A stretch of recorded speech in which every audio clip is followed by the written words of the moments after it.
Okay, so I think we can start at least with the disclaimer. So it's we've been doing presentations, events in person, and also webinars about grant funding, non-dilutive grant funding for a while now. But we've realized that a lot of the questions we're getting really don't pertain to the actual funding mechanisms, but how do I get there as a company?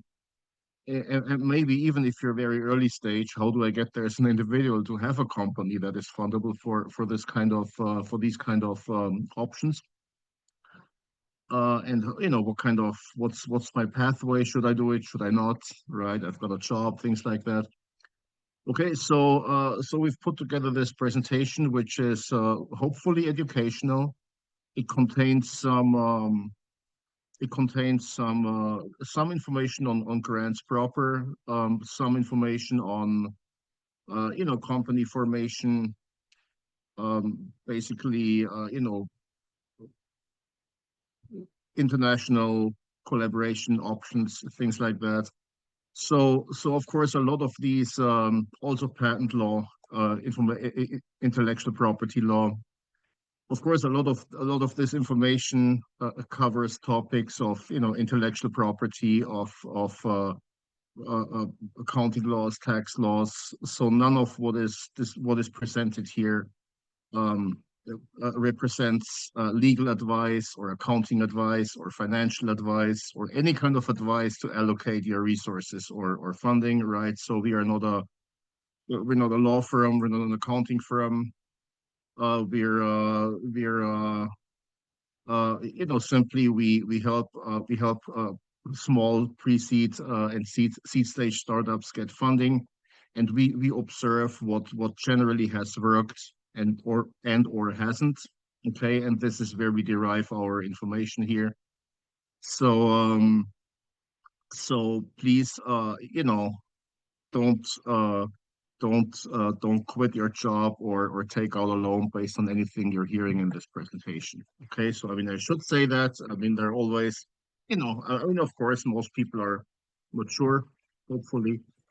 But anyway, so without further ado, let's get started. So here is sort of an agenda. This presentation covers a lot of mileage, starting with, okay, what kind of minimum viable company do you need to have to be fundable? Then how to position yourself. Then bootstrap to fundability, basically. Okay, you have a job, maybe you're working in tech, maybe not. So should you do it? Should you not do it? I mean, of course, we're not trying to give life planning advice or lifestyle advice. I'm not a life coach either. Okay, so but it's some aspects which in our experience applies. Outsourcing options, right? So you don't need to do everything yourself, and there are inexpensive outsourcing options. Then patents, intellectual property. Okay, so of course, it's good ideas. You want to protect them. Then grant funding proper, non-dilutive funding. A lot of this, of course, overlaps with traditional equity funding. And then, of course, international partnerships, and that becomes more important now going forward, I think.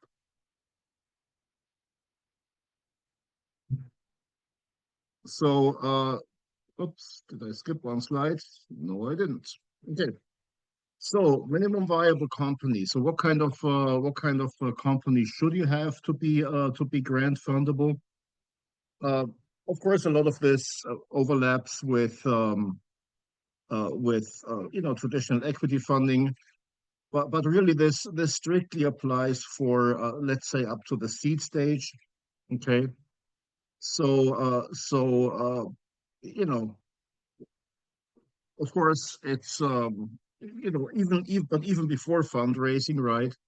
So what is a technology based venture, or what is a startup that is fundable in this context here, right? Now, and again, a lot of this overlaps with traditional equity funding. Okay. So now of course, it has to be technology based in the widest sense, right? So so it has to be novel, and it has to be novel in at least one aspect, right? Either the product itself or the application, right? Uh, so um, so if you open up chain of coffee shops, that is not fundable, okay, by grants. It may be equity fundable, but it's definitely not grant fundable. I mean, it has to be technology based. But again, technology in the widest sense. It can be education technology, it can be IT, it can be you know physical sciences. Yeah, but it has to be a technology based venture. Okay. Also, it has to be scalable, right? So, so it has to scale beyond. So it cannot be a consulting model or a pure service model, right? A pure service model in the sense that, for example, a chain of medical clinics is. So you cannot fund a new chain of medical clinics, even if you run them differently in an innovative way, but that's just not fundable, right?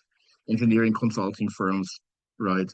For example, Equasio, we help companies get grants, but we would definitely not be grant fundable ourselves. Okay, this is not the kind of business, or a law firm, let's say, it's not grant fundable.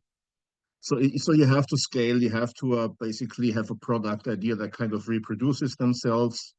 Of course, that can be a service or a, some IT product. Maybe you sell it into, law firms, medical clinics, consulting firms. Yeah, so for example, I mean, what's definitely fundable are any kind of devices, right? Which you can manufacture many times over, right? It's medical devices, electronic devices, right? Now, of course, the scale doesn't have to be massive, right? So, I mean, it doesn't have to be, it doesn't have to be a consumer electronic device that you end up making a billion of or something like that, right? I mean, many medical devices, if it's more complex, right? You may sell a few hundred or a few thousand, and that's a good sale. But obviously, if each of these devices costs, these can be very expensive, so you can have a very viable business selling 100 devices a year, right? So and that can be your customer, right? So numbers, don't get fixated on numbers, right? Scalability a billion times over. That's not the right. That's not the goal here, right? So what you definitely don't have to be is a unicorn. I mean, you can be grant fundable. You don't have to be unicorn material, right? Because I mean, there's the prejudice that okay, venture capitalists only want to fund companies that are unicorn materials. Not sure that's entirely true, actually, but some actually, some to some it applies. Here, definitely not, right? So then if you maybe you're not your venture or your idea or maybe your skill set doesn't align with that, right? Maybe you're not you know but there are definitely other pathways to if you want to become an entrepreneur, if you don't want to work with for another person anymore, right? So there are other pathways to do that, right? So you can again, for example, you can redesign and sell existing products, right? You can take a product that reverse engineer and sell it. And I mean, these days, we're in the age of globalized supply chain, right? So there are contract manufacturers, overseas online retailers, right? I mean, it's everything's very global and will remain so in trade barriers notwithstanding.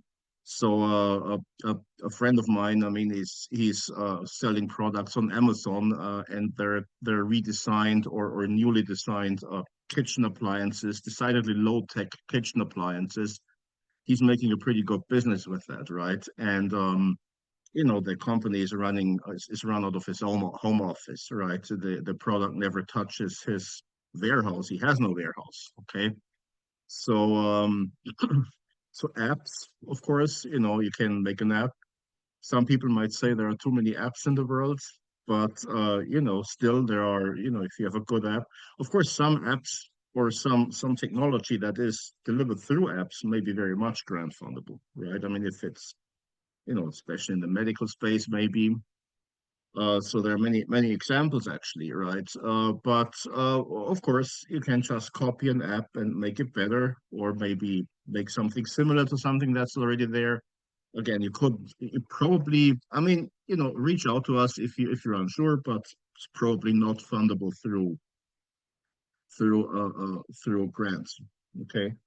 Of course, there are other services, right? If you want to become if you want to have your own company, right? So you can be a medical doctor, right? Accounting office. I mean, there are many professions that lend themselves to that. Of course, some of these require advanced degrees, but others don't. For example, you can become an insurance agent. So another example I like to mention, a friend of mine who graduated high school with me. I mean, he started out. He didn't go to college. Started his insurance agency when he was basically out of high school, and basically did that and scaled. And I mean, he was he's a charming guy, good communicator, and he's got several agents working for him now. Drives a nice car, and of course, I mean, he drove a BMW by the time I was slogging through grad school, right? So I mean, there are other again, there are many pathways to this. Okay, so now let's a little bit more concrete now. A little bit, of course, this previous one was maybe a little bit too much lifestyle advice for many people's taste. But okay, so basically, company formation. What kind of company do you need, right? So, and I mean, there are many different opinions out there. How much you should invest in company funding in terms of maybe legal advice, billable law hours, because that's what it always runs out to. But you're really not for non-dilutive funding. The I mean, generally, to make a long story short, use generally we recommend using the least expensive path forward. I mean, any kind of company properly formed in any U.S. state is eligible, right? So, but you should have an entity. You shouldn't be a single proprietor. Okay. So you should have an entity with a separate federal tax ID number. So, I mean, most early stage companies, they start as LLCs, not all, right? So, but if you have an existing company, maybe you want to reuse it. Maybe you had this idea, spur of the moment idea on the weekend 3 years ago and started an LLC, and then it's still sitting there now. You can probably use it. Okay. So, of course, corporation incorporation in the U.S. goes by state, right? So you have really 50 different laws. So that makes things a bit more complicated, but it also has some advantages because you can pick the jurisdiction that is most suitable for you, and there are definitely major differences, right? In cost also. So there are the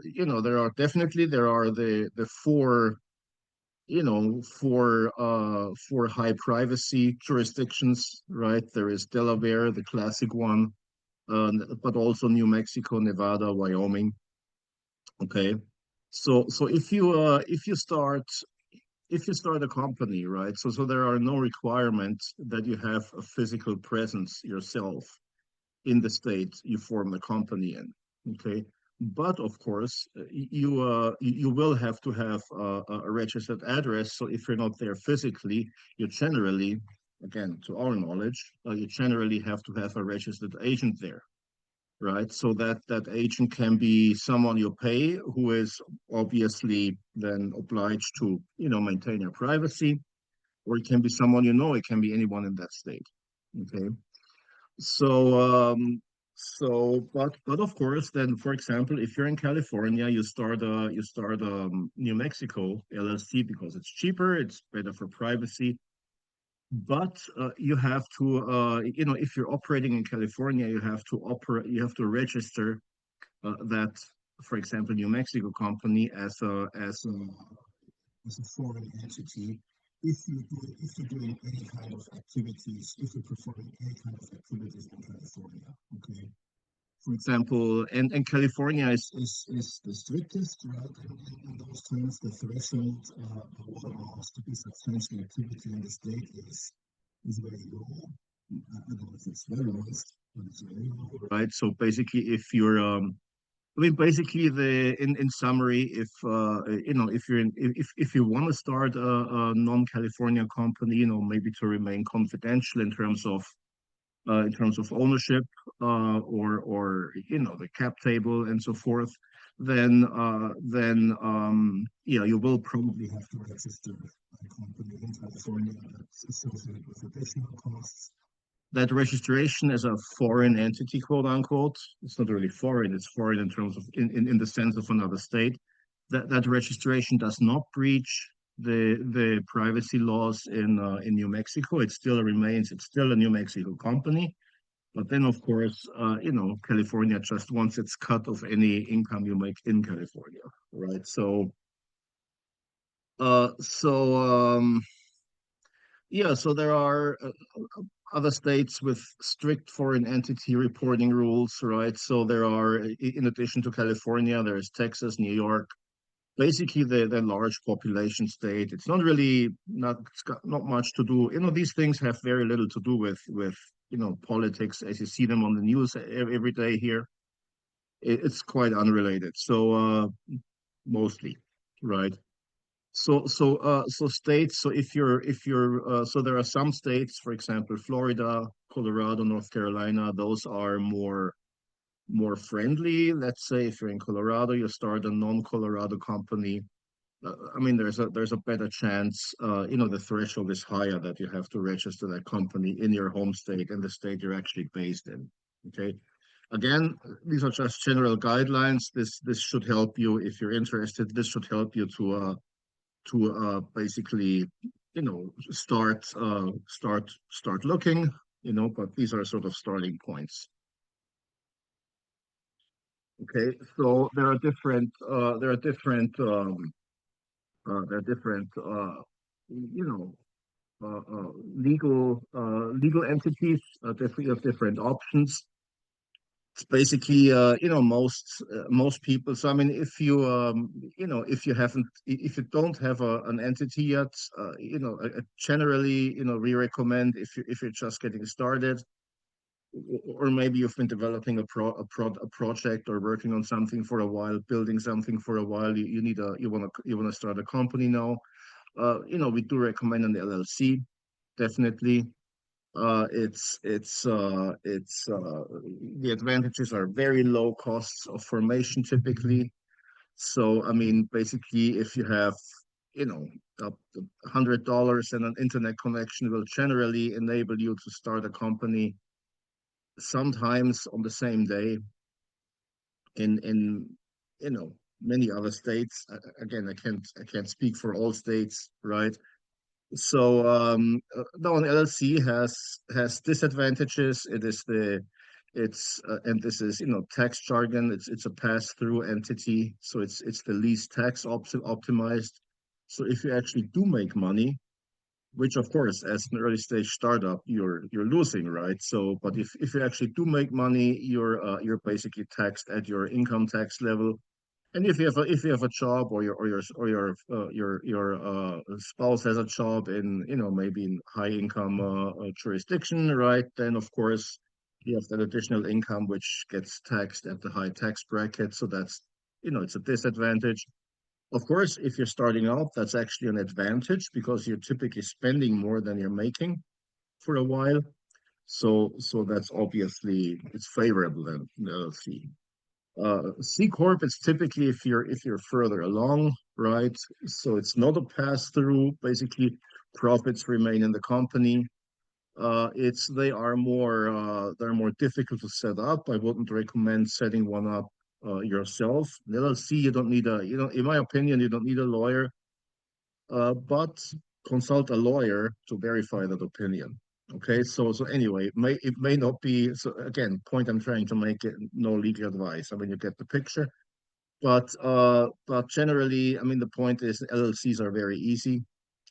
And for a C corp, yeah, we would definitely recommend legal advice, setting up, everything from operating agreement to the structure. It's just everything, right? So they're good for fundraising further down the road. It's easier. There are you can have multiple stock classes, right? Of course, you can have shares in an LLC, but in a C corp, it's more flexible. And again, main advantage, profits remain in the company. There's another basically form that's often mentioned. It's an S corp. S corp isn't really a corporate status. It's really a tax status. With an LLC, and a C corp can be taxed as an S corp. It's also pass through, and it's more limited. It has other advantages, but it's limited to basically a smaller number of U.S. shareholders. So it has some tax advantages, but for you know other reasons, it's basically not advantageous to fundraise. Basically, again, limited shareholders, and you're limited to U.S. shareholders. So there are different states have different privacy laws, and so there are the four high privacy states. The classical one is Delaware. So most of these high privacy states don't require any kind of member names. I mean, of course, the IRS will find out, of course. So there's this myth that you don't pay taxes on it and they won't find out. That's not true.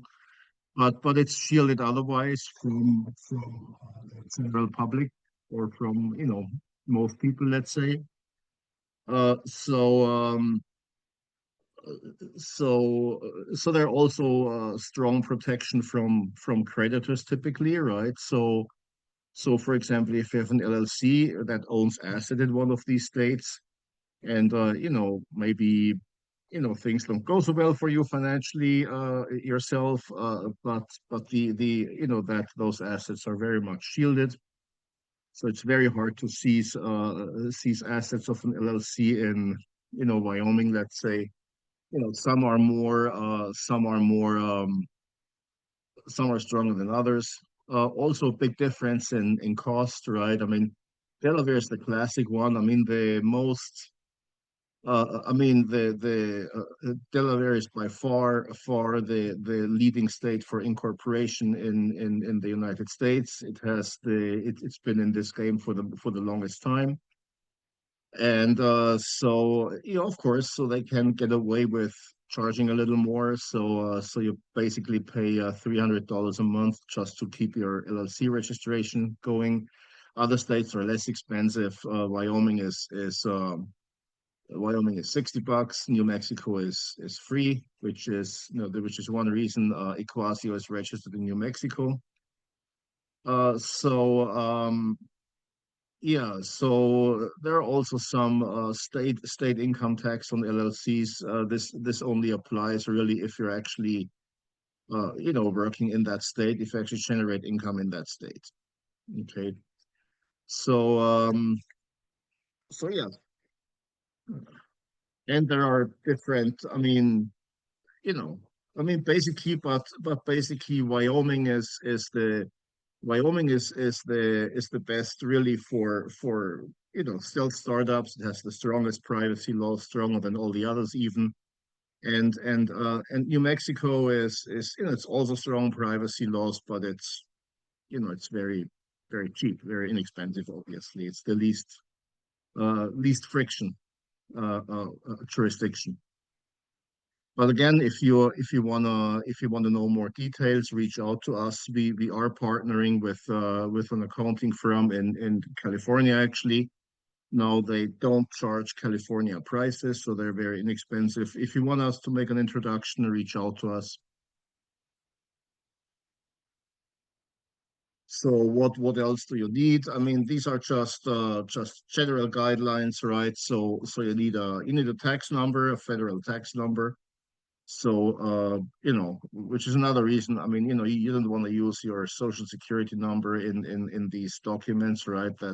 You really need an entity to get into that game, right? Again, in case you don't realize that yet. Also, registered agent services. Now, sometimes they're I mean, you need to have an agent, right? So that agent doesn't necessarily need to be a registered agent. So you can be your own agent, or someone you know can be an agent. But of course, then they're not necessarily sworn to secrecy, right?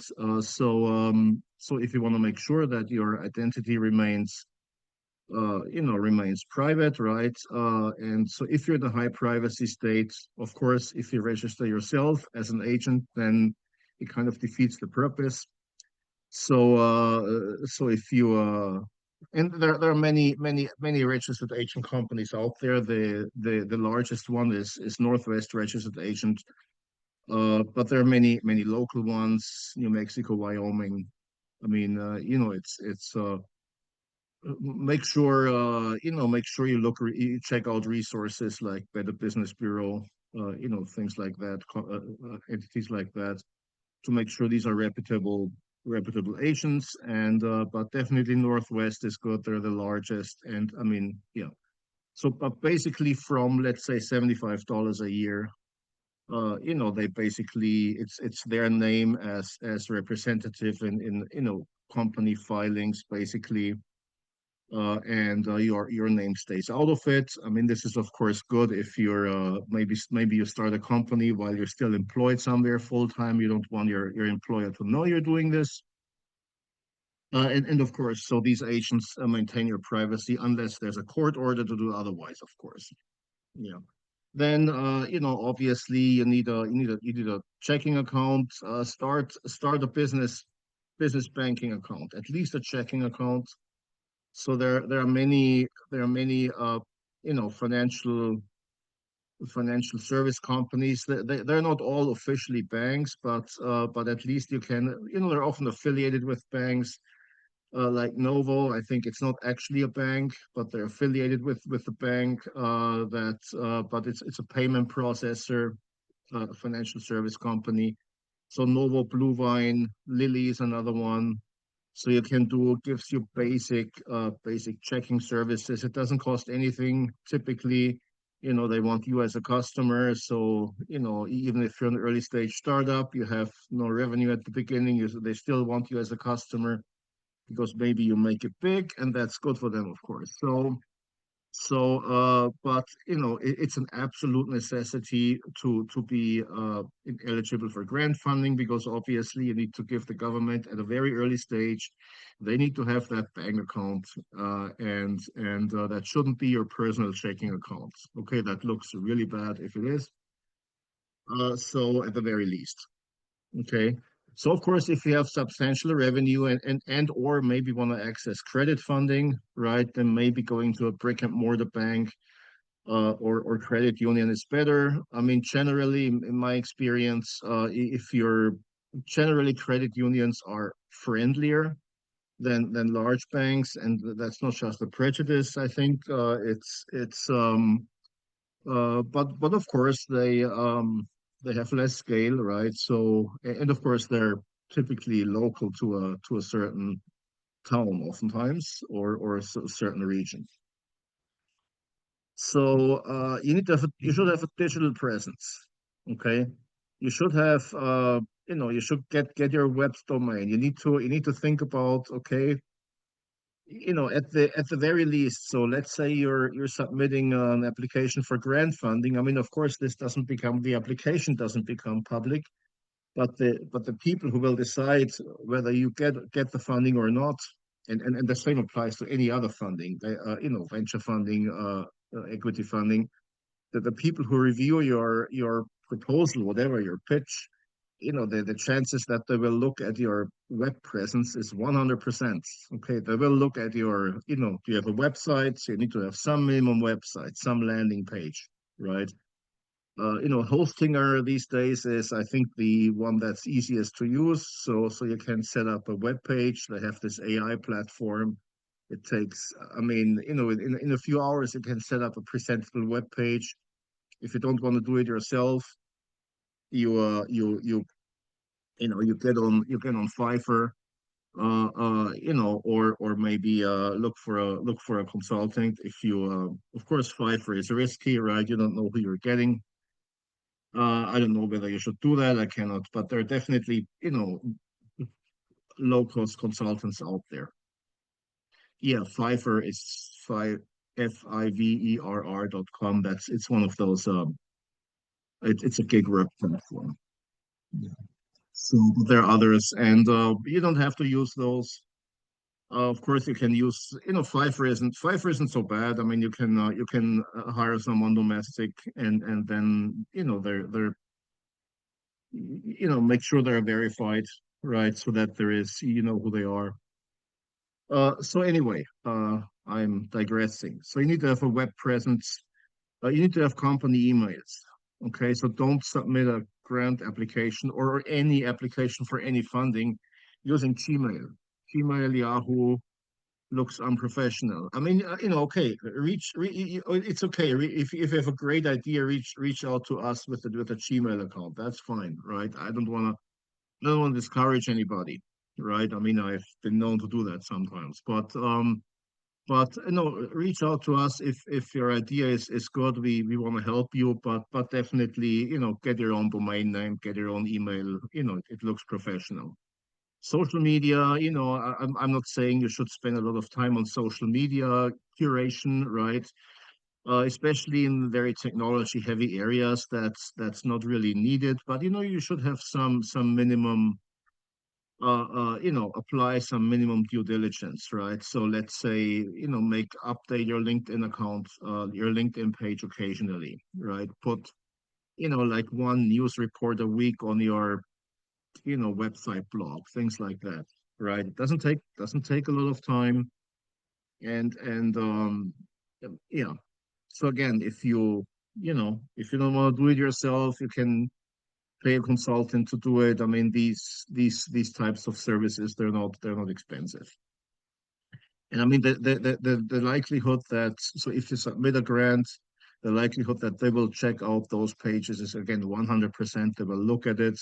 So make sure you're curating and you're keeping track of your sort of public posture even after applying, because when you submit, it takes weeks, sometimes months until someone looks at it. So make sure. I mean, you need to have some endurance in these things, right? It's yeah, endurance is more important than speed, in my opinion, in this. So insurance, that depends, right? So I mean, so so you may require. I mean, definitely getting some sort of basic business liability insurance is generally recommendable. There are some in some situations, they may be required.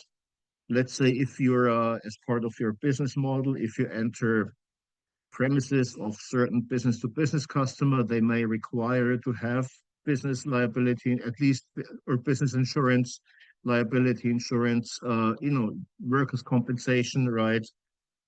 Yeah, that's another issue, right? Look into workers' compensation, right? So if you have any kind of W-2 employees, and if you get successfully funded by grants, by definition, you will have W-2 employees, right? So you need to look into workers' compensation laws in your state, right? So most states require them, except Texas. It's the only one that doesn't. But it's optional in Texas. All other states, it is not. You basically, and usually it starts with having, let's say, one employee, even part-time. So at least look into it. and it goes by it doesn't go by company registration state, it goes by state in which the employees actually work, the W-2 employees. Okay.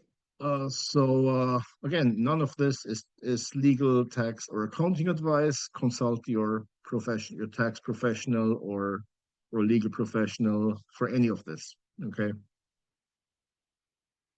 Okay, so how to position yourself. Okay. So what kind of, I mean, how to position yourself, the most important part, no, I didn't skip the slide. The most important aspect is of course you know employees, right? So if you submit if you apply for grant funding, your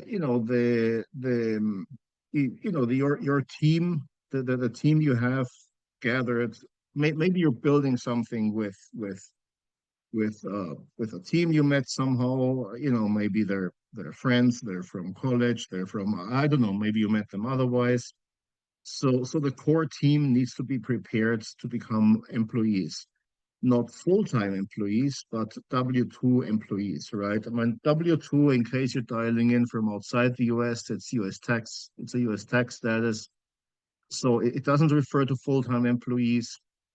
The only thing is you're paying Social Security taxes. You have to pay, as an employer, you have to pay Social Security taxes for W-2 employees. So they're regular traditional employees, let's say. It's a traditional employment relationship, right? So the core team should be W-2 employees, and of course, then you have sometimes requirement for workers' compensation. And but they don't have to be W-2 employees at the time you're applying. Okay. So let's say if you apply for grant funding today and you're putting together your core team, right? So maybe you have two, three, four core founders, and they shall be employees at some point.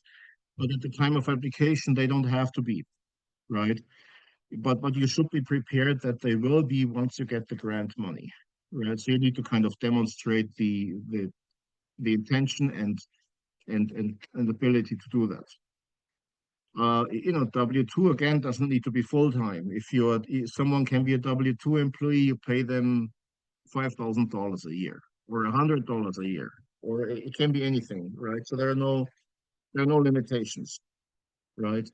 So now what's recommended in terms of team composition, technical to non-technical, we recommend a 2-to-1 ratio, right? I mean, these grants they're technology heavy. So if your team is, two, three, two, three buddies from business school, that's not gonna fly, right? It's two, three MBAs. You're not fundable for grants. Get yourself a technical co-founder. So same for legal backgrounds. So yeah, it's these agencies, they're rooted in science, technology, research, and funding. So please be mindful of that. And of course, you need to have a range of skill set that demonstrates the ability to actually execute what you're proposing. Okay, let's say for a medical, if you wanna, if you're proposing developing a medical device or modifying a medical device, then you should have, some sort of scientist, engineer on the team that has done that before. You should, if it's a medical device, should have somebody on the team with some sort of clinical experience. Then, of course, it's not only technical. On the business side, you should have somebody with experience managing or working in maybe medical sales or hospital administration, any related non-technical field. Then okay, let's move on. In addition to employees, you can have contractors. So contractors, it's basically anybody who doesn't want to be an employee can be a contractor. I mean, but the more employees you have, the more W-2 employees you have, the better. Contractors are okay if somebody really doesn't want to be an employee. People have their reasons. It's of course you're limited. They're outsourced, they're contractor outsourced services, and those are limited to one third of the direct costs of the grant typically. And but it's actually some people think it's easier to hire a contractor. Actually, for grant applications, it's harder. There are more documentation requirements because you actually need basically, you need a letter of intent from them. So you need to have the company needs to be in place. Yeah, I mean subcontractors again. Subcontractors can be individuals, but it's really not recommendable. I mean, it's make sure at least try to talk your buddy who's providing or friend who's providing an engineering services to you. Make sure try to talk them into starting their LLC. I wouldn't in this day and age I wouldn't work for anybody as a consultant if it wasn't through an LLC. Yeah, then you can have advisors. Basically, an advisor is anybody who doesn't get paid through the grant in any way, shape, or form. It doesn't mean that they can't have equity in the company. You can have a board of advisors that has access to a pool of equity for your advisors. So good advisors is any a good advisor is anybody with technical, financial, legal, management experience, personal connections in the industry. So it's oftentimes, professors, people from, maybe people who used to work for your competitors, also from the public sector. Okay. My advice, stay out of politics. Okay. No, so if you know someone, if you know people from your local congressional, local representative, I would probably stay away from them as advisors, except if you're balancing it out with the other political party if applicable, whatever that may be. But again, stay away from my advice, stay out of politics. It's so others other examples, there are good incubators, accelerators, of course, that gives you already access to a pool of advisors typically. Team composition, basically, yeah, here this is kind of what I said earlier. So minimum team is sort of, two technical and one technical co-founder for early stage or phase one. Later stage, there's more money in the later stage, so the team typically grows. So 3 to 4 technical and 2 non-technical.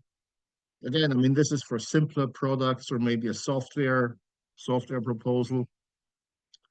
Then, physical devices, maybe measurement systems. I don't know, you're measuring something, some chemical measurement maybe, or some environmental measurement, or a medical device, right? It's closer to my own sandbox. It's generally it's you need more. You need even at an early stage. You generally want to have one hardware, one software engineer. Then you want to have a domain scientist or a clinician, right? So I mean, if you're measuring something that pertains to, let's say, a chemical process, yeah, get a chemist, right? And then, mechanical, electrical engineer is not going to cut it. So non-technical, again, one project manager, one domain expert. So basically, you need a team. Now, some of that team can be contractors. Employees are better. Again, not while you're applying, but by the time you're funding, you want to get funded. So here, this is from specific companies we are working with. So this is a medical device company. This is how they're positioned, right? And this is sort of there's a device team, a sensor technologist, a physics PhD with 10 years of experience, then embedded engineer, mechanical engineer, and then there's some app development is outsourced. Management team is basically management team is a member. but co-performs basically CFO and legal compliance functions. Medical sales is an independent agent, so that's actually not part of the core team. So strictly speaking, that's also outsourced at this point to medical sales. And then there's medical science team, and this is this is these are really contractors. Of course, if there's grant funding coming in, they may become employees. They may choose to do so. It depends, and of course, people in clinical medical field, it depends on their situation if that's advisable. That's cannot comment on that. That's just an example, right? So I don't want to dwell too much on it. So yeah.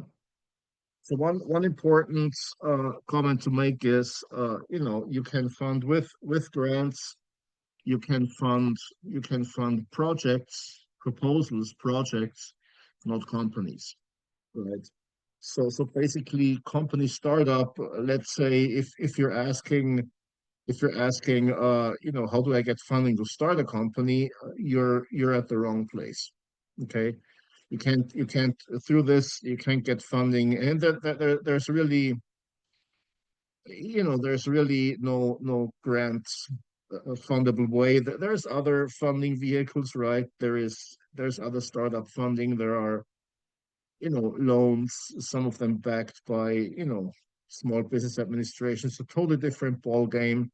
It's outside the scope of this presentation, but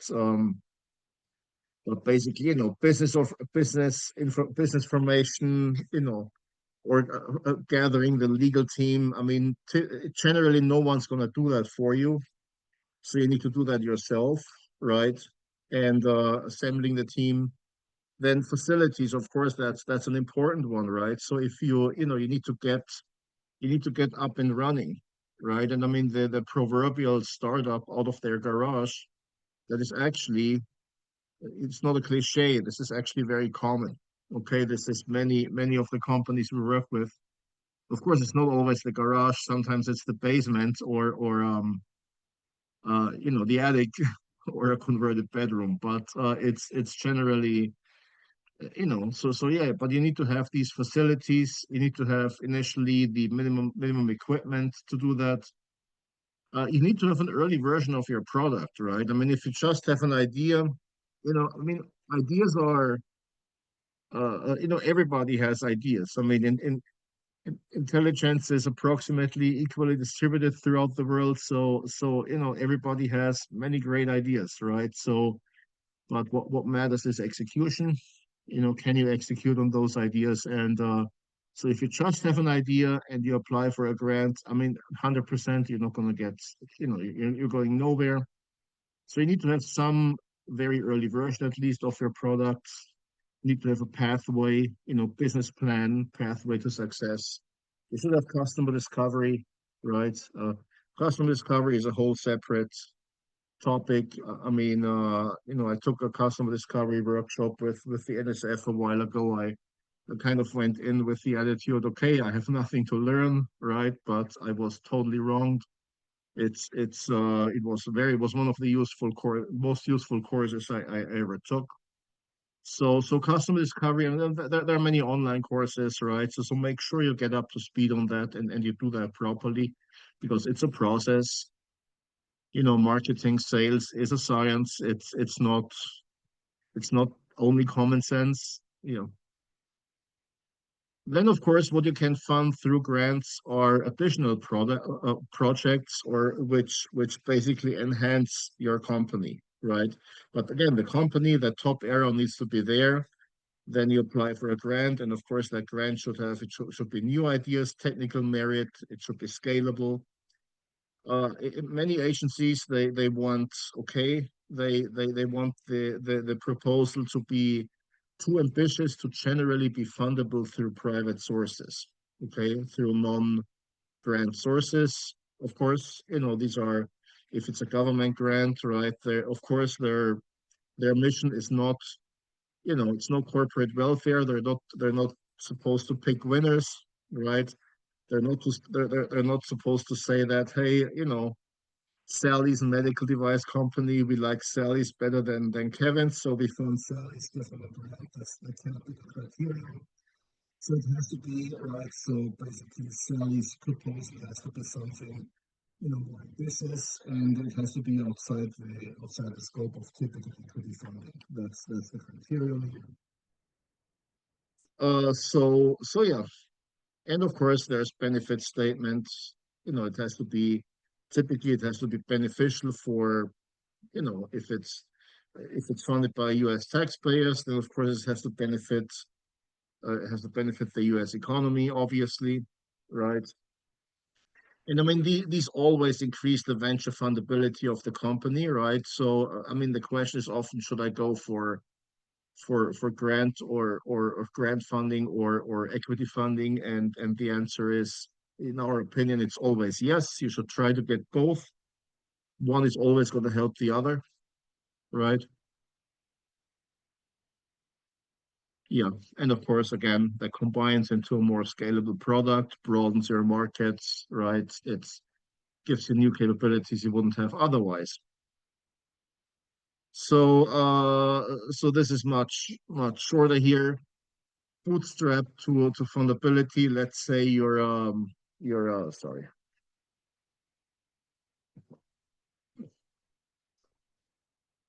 Let's say you have a job in I don't know, in tech in Silicon Valley, or I mean, maybe that's a cliche, or uh, in tech in Kansas, or maybe in finance in anywhere else outside the US, doesn't matter, right? So, well, it actually doesn't matter, because the financial resources needed, they really depend on, to a very large extent, on where you are located. So generally, we recommend you definitely need to have disposable income. So if you're really, if finances are tight and you need extra income, then starting a technology-based venture that aims to go for grant funding is not one way to solve your short-term problems. Trust me. Okay, it's because you do need extra funds. This needs to be extra on top of what you're already spending. And I mean, this is anywhere from, my opinion, that's personal opinion, right? And again, experience, anywhere from 5,000 a year to 100,000 a year, at least for the first year. You need to have that basically in extra resources, no matter where you get that from. Of course, that can be family funds, savings. Don't mortgage your home. Okay, don't do that. But hey, if you do it anyway, make sure you know what you're doing. Basically, these expenses, obviously, right? So you have company formation, maintenance, right, including accounting. I mean, of course, this is in case you hire an accountant if you don't do the taxes yourself.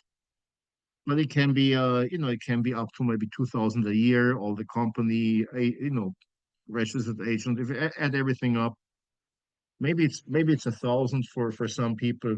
It depends, but these are ballpark figures, right? So tools and equipment, of course, depends what you're doing. If it's software, you don't need much at all. If you have a nice computer, you can get started in many cases. But of course, sometimes you want some subscriptions, maybe cloud service subscriptions that can cost considerable money pretty quickly. Then, of course, if you're building anything with electronics hardware, this quickly goes up to 10, 20,000, or you can add another zero easily in many cases. Very, very application dependent, right? My experience, it's personal experience, also other companies, there's a lot of surplus equipment out there, surplus university equipment. So especially go to your local state or public university. They usually have a surplus sales organization, or it's typically a store that's open. Maybe they don't have great hours. They're not super customer focused, but yeah, they're open regularly. The people there are always very nice, and you can get great equipment mean, for 1% of or 2% of sometimes of what new equipment costs. Sometimes of course it's not necessarily calibrated. It's sometimes it's old. It's a little bit heavier than, so it's not new and sleek, but usually it works. And certainly if you know what you're doing, you can at least decide whether it works properly, and it costs next to nothing, right? So then of course sometimes travel. I mean, if going to networking meetings, going to, I don't know, shows like, okay, Consumer Electronics Show. I mean, personally, I go to the Consumer Electronics Show every year. I mean, if you're in any kind of consumer oriented space, I highly recommend doing that. But these travels or other conferences, industry meetings, you know, maybe some people can get away without traveling, but it can easily add up, 10,000 a year if you're going places. Business insurance, I mean, even the most basic business liability insurance can cost easily $1,000 a year, depending where you are, or depending what you're doing. I mean, if you're in a B2B setting, if you go, if your business includes entering the premises of, you know, chemical companies or industrial companies or, oil and gas companies or anything like that regularly, that insurance can be a major cost factor. Depending on what expenses they list other things, most of the other expenses. So be advised of that. Facilities, yeah, you should have facilities, right? Because if you apply for this kind of funding, right, I mean,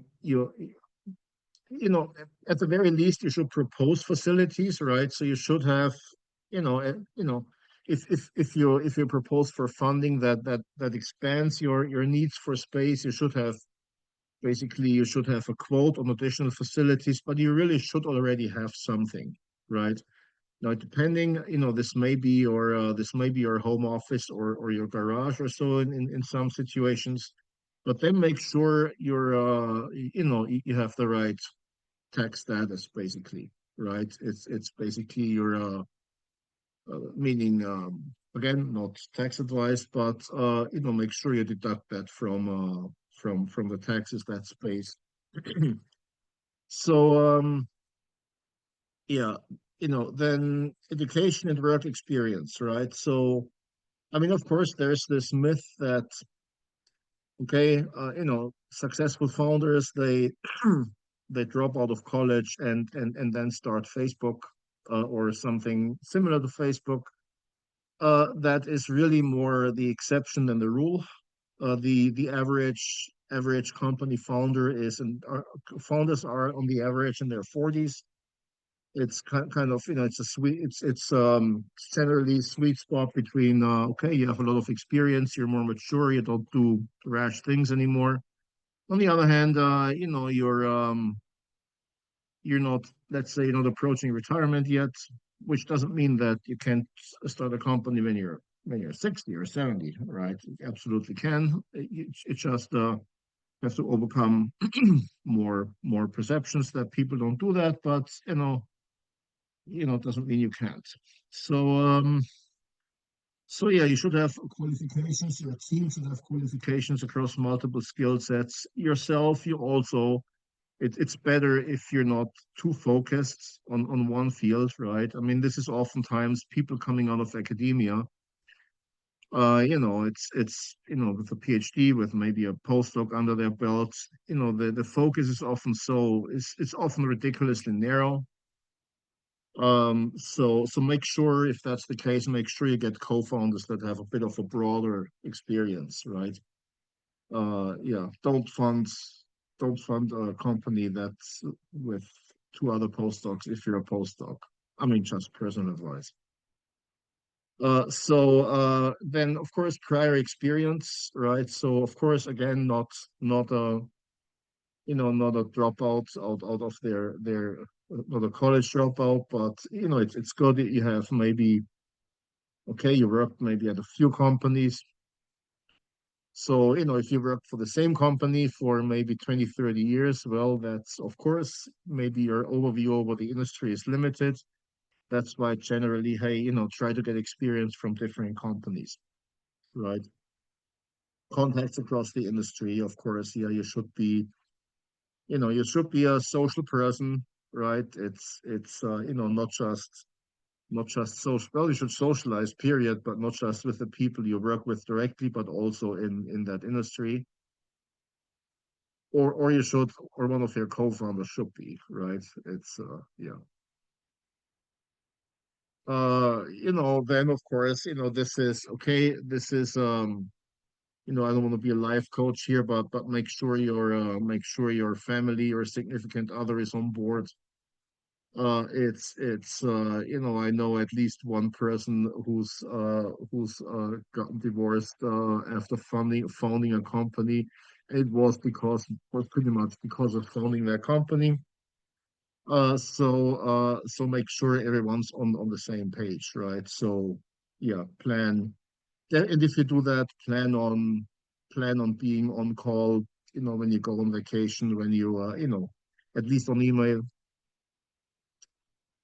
So starting a company while doing a day job, okay? So some people will tell you, hey, you're ethically obliged to notify your employer. Well, I mean, I would say if your employer is loyal to you, then maybe they deserve that loyalty back. But I mean, these days, employers are not often right. So in my opinion, if whether it's ethical or not, it is up to you, really. But in my opinion, there is if you start a company on the side, you want to test something out. I mean, don't tell them. Okay, that's basically so. Of course, you should do your legal due diligence, check non-competes, invention assignment agreements. And then the enforceability of those depends on your state, right? So now the most inventor friendly and startup friendly state is California, and in my opinion, it's one of the reasons why, despite of relatively high taxes and cost of living, it's one of the reasons California is still and continues to lead the nation in startups, and it's not going to change anytime soon. It's non-competes basically. Okay, non-competes in California are generally null and void. So if you work for a company, you can start any other company. You can work full time for as many companies as you want, or part time. You can start companies on the side. They can do anything, right? Any agreement contrary to that is null and void. And of course, except if you use company resources, of course you can't do that, right? So make sure you don't use your company laptop to conduct business in your startup. Yeah, there are other friendly states, of course. These are states oftentimes that want to attract investments, right? North Dakota, maybe counterintuitive Minnesota, right? I mean, of course, they don't get that much startup activity. And there is on the other side, there is high enforceability of non-competes. If you work in Texas, right, then yeah, your employer can probably force you in your you know work contract to sign over any inventions you make while working for them. Okay, so yeah, so if you make an invention, you work for somebody in Texas, you make an invention, well, either quit or move. Okay, basically, if you wanna, you know, capture that invention in a startup setting. Outsourcing. Okay, so this is an example. So there is, of course, grant funding if you want to grant a US based grant, I mean, typically, the all the work needs to be done in the US. All the grant work, the companies needs to be majority owned by US entities. But of course, it doesn't mean that you cannot outsource it, including outsource outside the US. Okay, so for example, you can maybe you wanna Maybe you have some idea you want to build an app. Maybe you want to build some sort of AI-based app or software, machine learning-based app. And you have an idea of what to generally build, but you're missing some infrastructure, right? I mean, some non-core infrastructure. Maybe you're missing the user interface part. Maybe you miss the cloud, basically the plumbing, so to speak, right? So if you want to, get those capabilities, you can outsource that anywhere, right? And so basically you can outsource it, and you can use that to basically build your grant on. You cannot fund the non-US outsource part through the grant, but you can build on what you built. You can expand on what you built using outsourced contractors. So yeah, we work with a company, Digitran in. It's one of our partners. They have experienced developers in India and the US, and very flexible, a lot of experience. And their specialty is, again, it is building fast prototypes at a very affordable, very fast sprints, right? So as little as $2,000 to $5,000, you can have on the order of that, depending on what exactly you want, of course. But you can have some minimum viable prototype on which you can build your own idea then, right? So that you don't have to reinvent the wheel, right? Let's say you build an app, right? Or let's say you want to implement an algorithm on an app, but you don't want to build the app, right? You don't want to build the actual, you know, all the user interface and so forth. Again, it's been done before. Why would you recreate that? So yeah, you're outsourcing that. It's non-core competency, and we are happy to connect you with that. So I'm gonna go through this really quick. I mean, it's very broad experience, right? It's tech stack. It's basically everything under the sun, but definitely with a specialty in AI user interface. So um, so there's basic, grade, bootstrapped, tier, intermediate, advanced. So yeah, if you're again an early stage startup, you have a little bit of money on the bank in the bank, then we can definitely you can build something that looks pretty impressive. Uh, so yeah, and they're quick, right? So there are some case studies. It's outside I'm running a little late, so I'm going through this a little quick here. Yeah, this was an ERP system, ERP platform, a customized ERP platform for a startup that was scaling rapidly, and they wanted to yeah, they had some custom needs for their customer facing employees. Attendance tracking, yeah, there was an issue, a lot of contractors. So then, yeah, Medicare Insights, right? So this was for a healthcare, let's say IT company. Okay, so yeah, so again, it's if you want that, right? So we are happy to act as your local contacts. So you get access to very senior engineers, and they will ship faster with a fraction of the cost.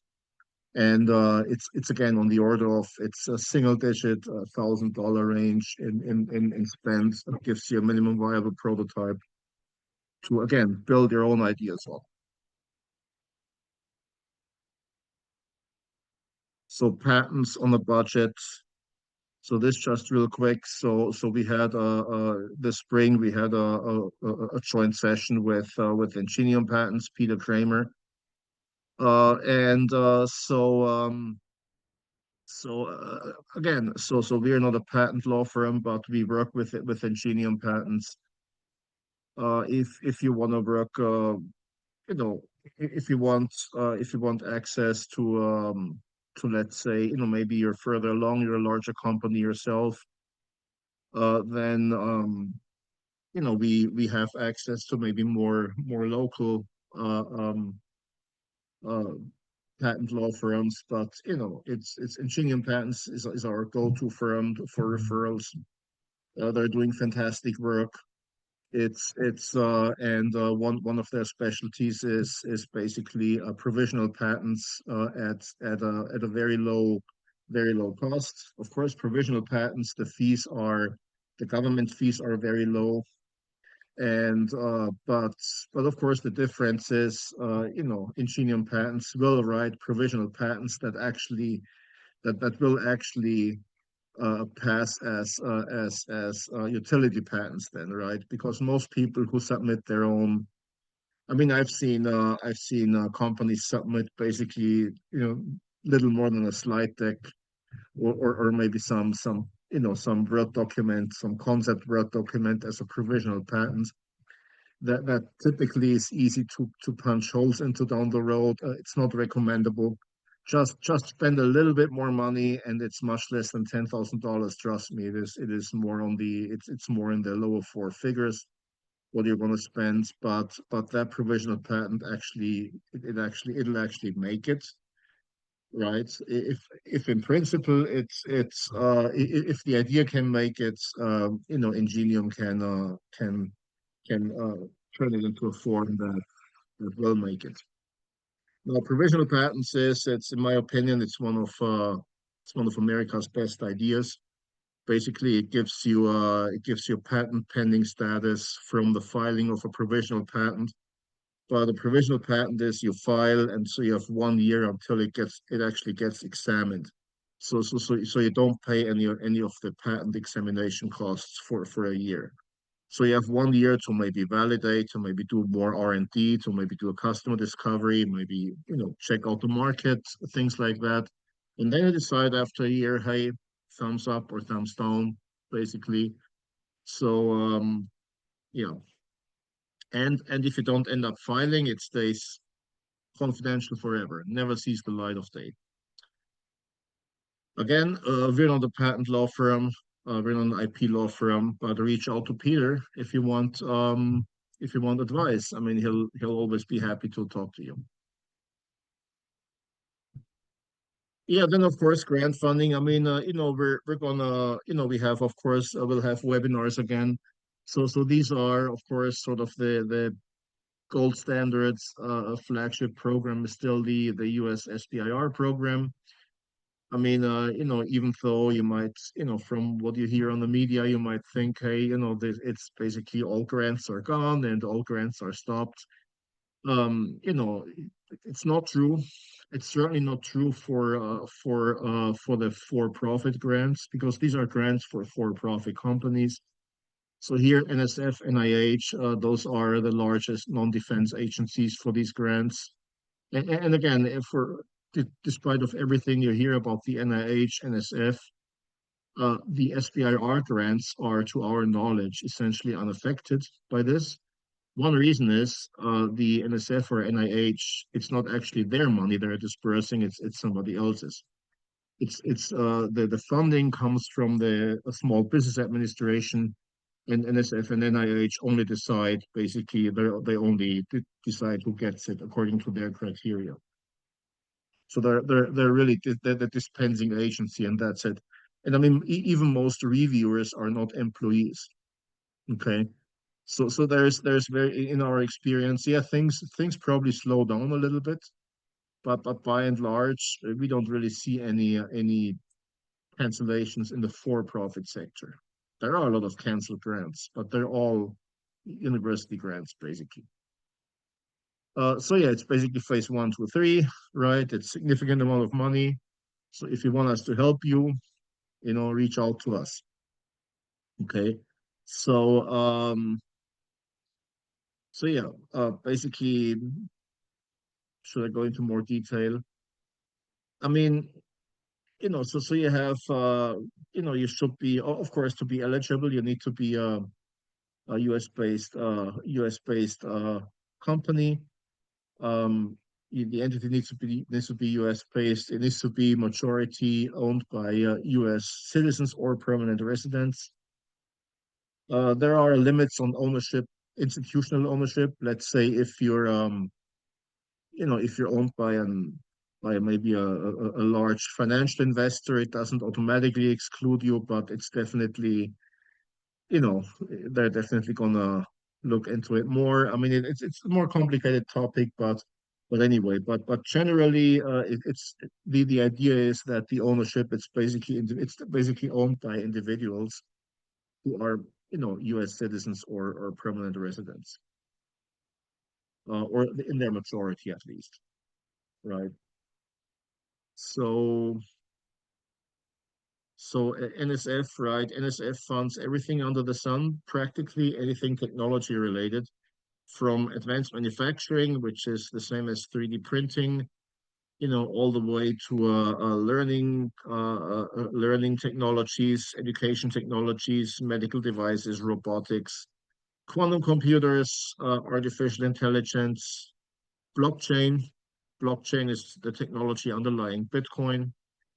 I mean, and some of these are, of course, the priority of what's more popular versus what's less popular. Of course, that depends on the political winds, but we're definitely navigating those. So if you want to go partner, right, to help you get those grants, then we are definitely, we will definitely help you navigate those minefields, so to speak, right? Proposal structure, it's a significant amount of documentation. For example, for the NSF, it's very technically dense, 15 pages, and it's really in terms of the standards, it's equivalent to a peer-reviewed publication, right? Then budget justification. I mean, that's got pitfalls. You need to make sure that the items you're proposing are actually fundable and follow written as well as unwritten rules. And trust me, there are unwritten rules.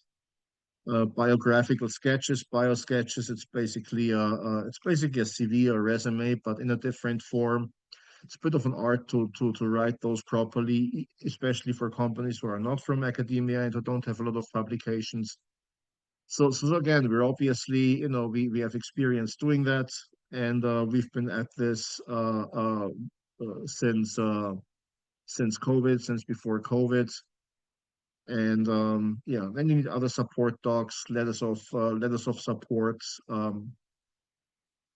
quotations basically on major inputs. So yeah, these are here on the right. These are key evaluation criteria, right? So it's for the NSF really values innovation and scientific quality over anything else. So NIH, National Institutes of Health, it's really plural, right? So there are many institutes.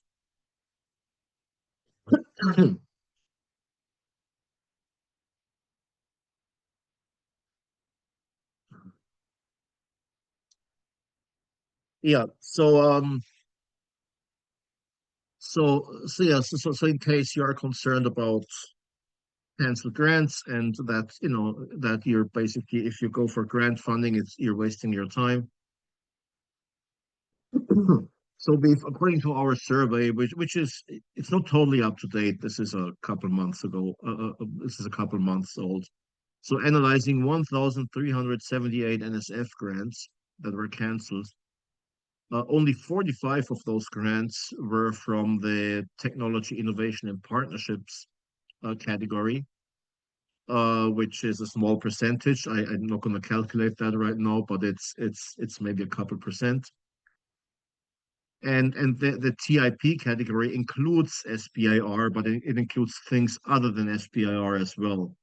Now, if you dig down further, of those 45, only 10 grants were non-academic grants. So basically, less than 0.1% of canceled grants were for-profit non-academic companies. Okay. So if you're asking, okay, you are a for-profit seed, pre-seed startup, should you apply for grant funding?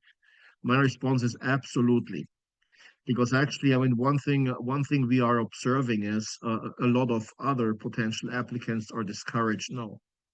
And these grants, I mean, they're not an entitlement. They're not a program. You check boxes, you get funded. They're a competition. Okay. So they have a given amount of money, and the more applicants there are, the more competition you have. So if there are fewer applicants because they're discouraged, you have a better chance of winning. Okay. So this is the best year ever or in a long time to apply for grant funding. So don't let this opportunity pass. Reach out to us, and I mean there is a deadline coming up in on the NIH deadline in September, one for the NSF in November, and there are many other opportunities. Right, I haven't even mentioned the non-US opportunities yet. Okay. Of course, there is political winds are changing, right? So there is, I mean, the most tangible change in the most tangible regulatory change is a limitation in the indirect cost rate. Indirect cost is basically it's basically your facilities, your operational overhead, right? So, for example, you're paying somebody a salary, and of course it costs the company resources to manage that employee, and that overhead is now limited to 15%. So this used to be much higher amounts used to be allowed. Now it's limited to 15%. I mean, honestly, in our opinion, even before the changes under the new administration, even the previous years, we would have never recommended uh, a startup to use an indirect cost rate of more than 15% because, hey, you're supposed to be lean, right? You have no business of having 30 or 40% overhead rate. Now, of course, maybe universities they have justified grievances because, of course, they have expensive buildings and facilities and so forth. Different story. But if you're a startup, if you're a lean early stage startup, 15%, 10 or 15% is appropriate. The overall budget is unchanged so far. Now there are staffing cuts at the NSF, NIH, and so forth, but they don't directly affect you because they're reviewers. They're typically not staff members. They're typically, from industry or from academia, right? I mean, of course, the staff still manages the reviewers and the process, of course. So things slow down probably. So there's been a trend towards faster processing in the recent years. That's probably going to stop now, I'm afraid. Now, of course, other changes, cultural trends, more intangible changes. Those were massive, right? In sort of impact priorities, 100% change. So basically, social, environmental, basically, of course, you shouldn't mention climate change at this point, but there's other more subtle things. But of course, there are still ways to boost funding for that effectively targets climate change, and you just don't mention it or you word it differently, and so yeah. So again, reach out to us. We'll definitely will help you navigate those, but don't give up just because you think I mean just because you think you can't make it. I mean it's if you don't apply, you will definitely not get it. That I can assure you. Okay. And if you apply, reach out to us and we'll maximize your chances of getting it. So, of course, there are some positive trends: blockchain, distributed ledger, AI, definitely any AI-based startup, healthcare, other areas. Of course, there's a nuclear renaissance. I mean, of course, that's intrinsically expensive. I mean, that's typically out of the range of what you can do in their garage, right? So, what's declining? Definitely traditional renewables, infectious disease, public health, and what you would term social entrepreneurship. That term was popular a few years back. But really, many topics, really medical topics, right? I mean, no administration will. I mean, of course, maybe there's realignment or short-term cuts, but certainly long-term, things like research into cancer, heart disease. I mean, cutting these things is generally not popular. So we don't really expect major changes in that. Maybe short-term because there's delays, but not long-term. So what we offer is basically fundability consulting. We generate the grants for you. Anything you don't want to do, we do. We have 100% domestic writing teams as opposed to other grant agencies. So our teams are in country. It's 100% of them have a graduate degree or the equivalent of a graduate degree. So masters, PhDs, postdoc, typically science, engineering, computer science, or other subject matter, medical areas, education. So yeah, we have no our grant consultants.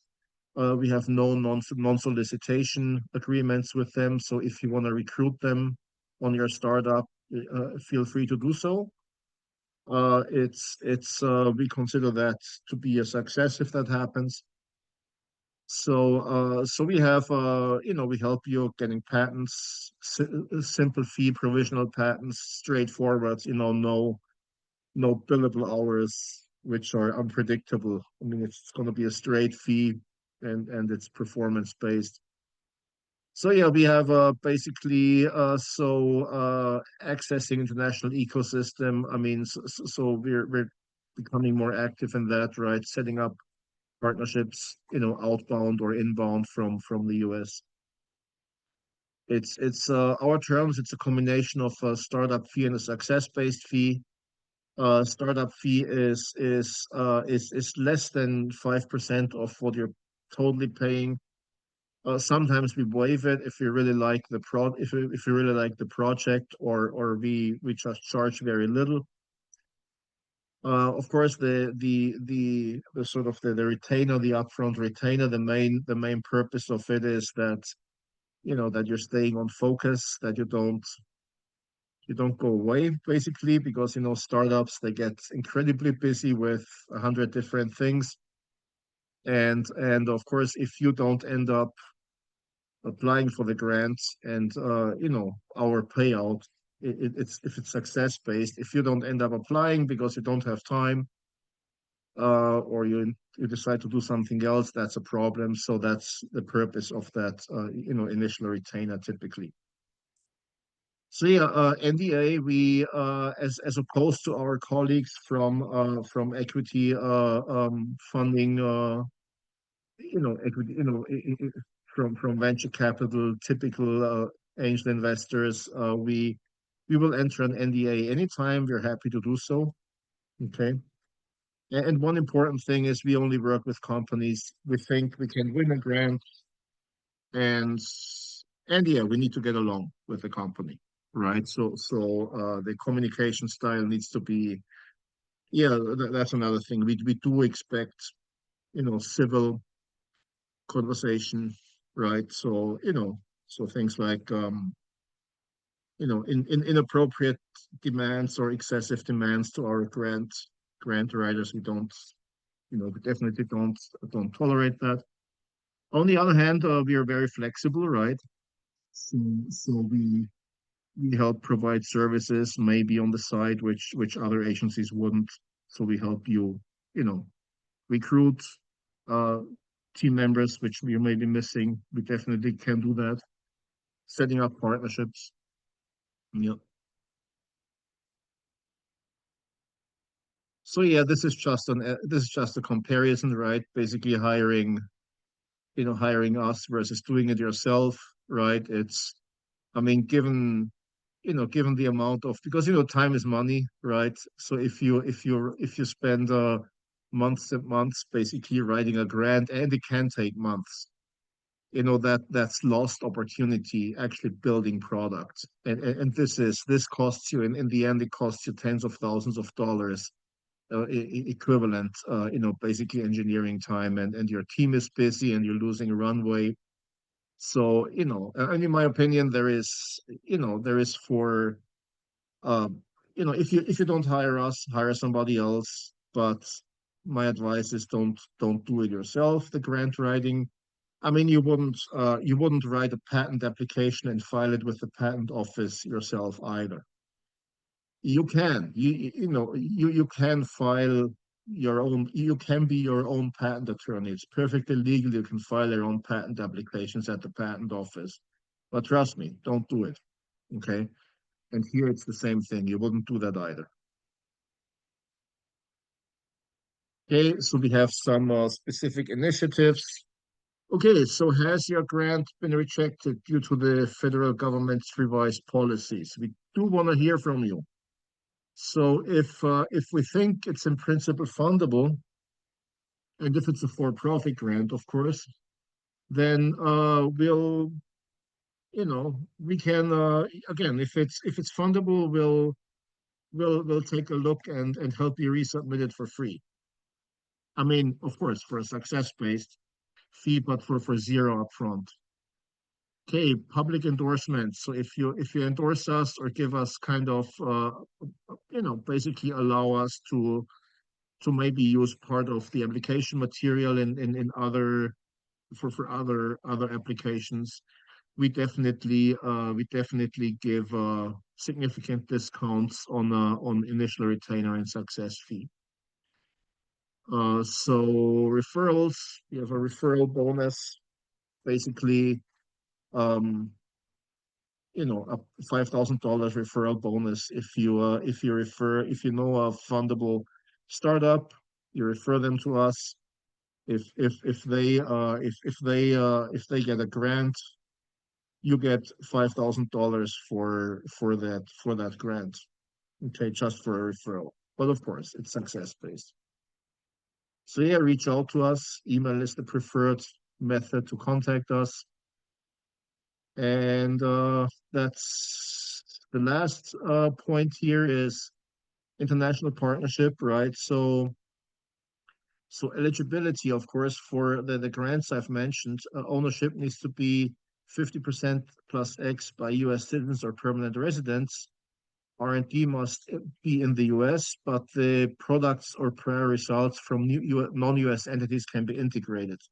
And facilities need to be also in the US, 100%, right?